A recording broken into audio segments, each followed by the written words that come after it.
pulled them back, and standing just behind the sliding door was a man wearing a bright white owl mask who was in shock and fear all at once.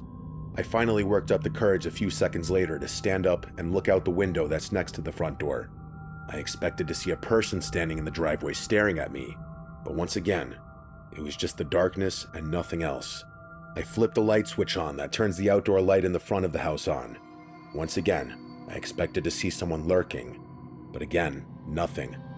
I turned the light off and went back to my chair. I sat in silence for a while, trying to figure out what was happening.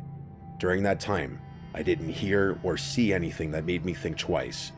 Even though I know I heard the sound of footsteps, I convinced myself that I had misheard whatever was out there, and it had to be an animal. It was the only logical thing that made sense. A few hours passed, and I was getting tired. I eventually fell asleep in the chair.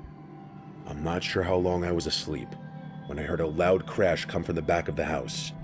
I jumped out of the chair because the noise was alarming. I could see the floodlight was shining in through the windows again. Instead of scratching, I heard a light tapping sound, this time coming from the back of the house. The tapping was coming from the other side of the glass sliding door that led to the back deck. I had curtains in front of the door, so I couldn't see outside. As I got closer to the door, the tapping was getting louder. I finally reached the curtains.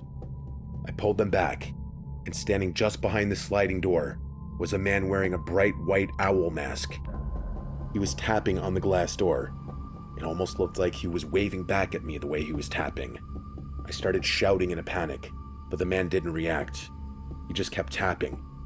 I tried to shout at the owl man to go away, but I think just a mumbled mess slipped out of my mouth instead. After I shouted at him, he stopped tapping.